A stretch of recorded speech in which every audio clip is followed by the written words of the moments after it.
Hi again, everybody. This is Hank Zona, the Grapes Unwrapped. I'm here in Montclair, New Jersey, with Kwame Williams, executive chef of Vital Restaurant. Kwame, thanks for having us in. Pleasure. Good to see you. Executive chef here at Vital Restaurant. Yeah. Vital is a West Indian Jamaican restaurant. Correct. We're 4 years in now. 4 years in. But you've got a pretty extensive restaurant background in some really fine dining, really, is where you started off in, right? Oh, well, I would say if you're just starting from when I started cooking, I was cooking from a very young age. But then high school, I'm Pizza Hut, and you know, people who don't even count that, I counted because that was my first time using a whole bar. I was making dough when Pizza Hut used to make their dough from scratch. Interesting. And then from there, after high school, I wanted to take it to the next level. I was doing a bunch of chain restaurants, you know, Fridays, Ruby Tuesdays, and you know, one of the managers pulled me aside. Was like, "Yo, you're really passionate about this. You should consider going to culinary school." Because at the time, I was just, you know, paying bills, trying to buy a new car, and I just enjoyed cooking, enjoyed eating.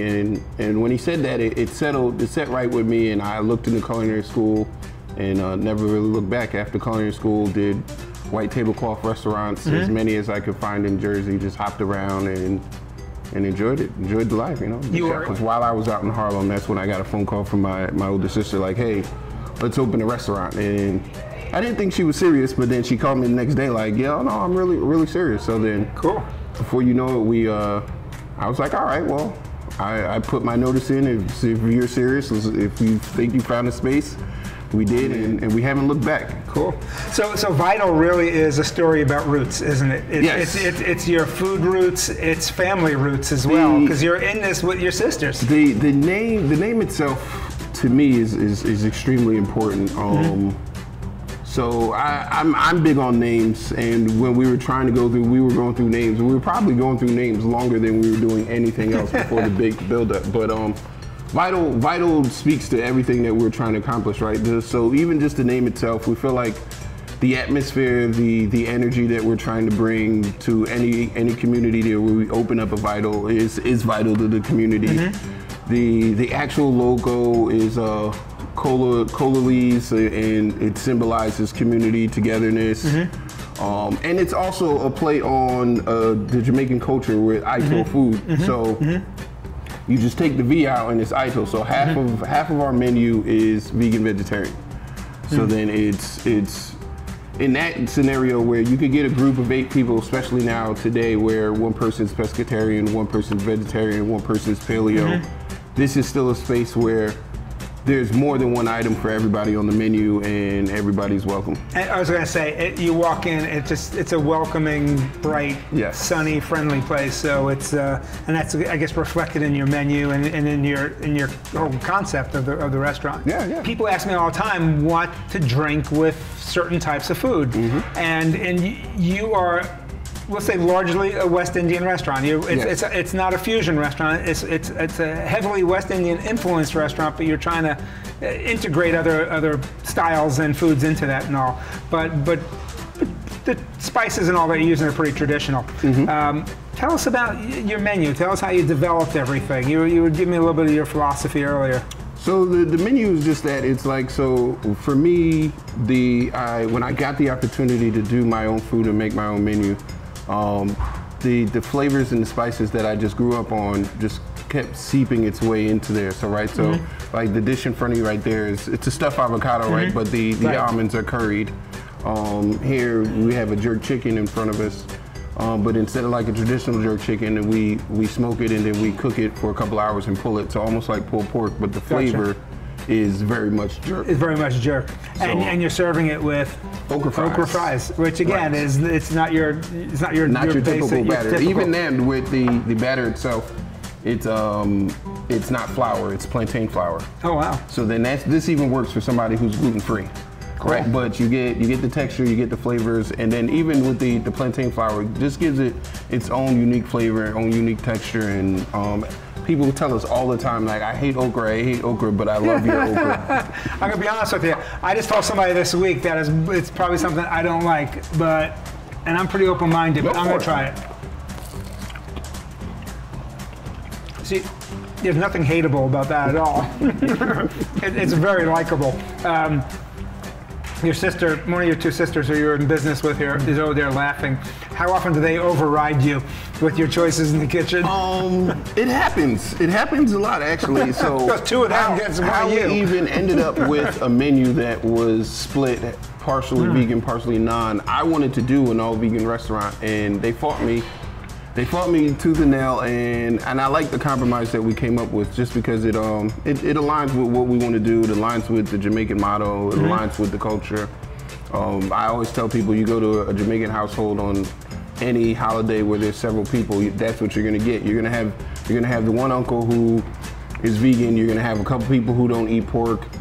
You're gonna have the person who eats everything, and that's just what I always knew culturally, always growing up, is there's always several vegan vegetarians in a household, but then there are those people who are not, and that's kind of where we landed. But it's also that concept, though, that there's something for everybody at the table, right? Everybody's welcome at the table. There's something for everyone at the table. It's family, it's community. You know, we talked about roots. You know, your roots, and that's what you've kind of replicated here too, didn't you? You wanted to have something for everybody at the table. Yes. And you succeeded. I mean, people like your place. You got a good vibe here. Thank you, thank you. It's really, really good. So I'm going to taste some of this. Tell me, curried almonds and avocado. So, how do you do this? This came about from me just playing around with different nuts and textures, and kind of started off, I was going to make a cheese out of almonds, and somewhere in between there and going to spice it, I just liked the texture and the flavor that I got right at that point. So played around with some other things to stuff it with. I actually got the idea from a coworker I used to work with. He was stuffing avocados with something completely different, and you see that all the time on paleo dishes, and people just putting things like just take out and just put something else in. That's kind of how that came together, and it's been one of our best sellers since day one. So one of the things I talk about a lot when I talk about beverages and judging the quality of them is the finish, right? How long that finish stays with you in a good way. And this has a really great aftertaste. It really stays with you. The crazy thing is the curry is so subtle that if you didn't tell somebody, they wouldn't. A lot of people always go, what is that stuffed with, right? Because it doesn't necessarily taste like almonds. It's not an overwhelming curry flavor. It is subtle. You created some really great balance with that, and that's another important aspect of a kitchen, and also it's an important aspect when you're pairing with beverages. So as I usually do at some point in these videos, I bring things back around to pairing, the food pairing with wine or some other beverages.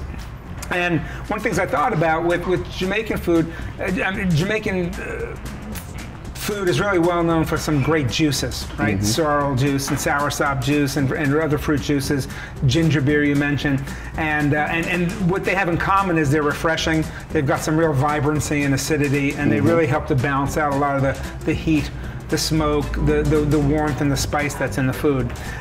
So I didn't bring a wine this time. I brought a cider, and what I brought was a cider from Citizen Cider. This one's called the Dirty Mayor, but what it is, it's a ginger-infused cider from Vermont.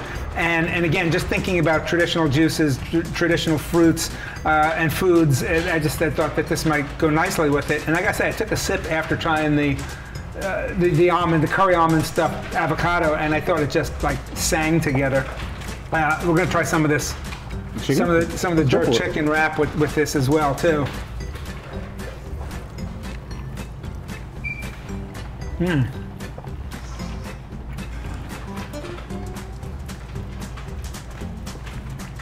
Yeah, so you got some. It's nice. You got spice there. You got some heat there. You get that heat on the aftertaste.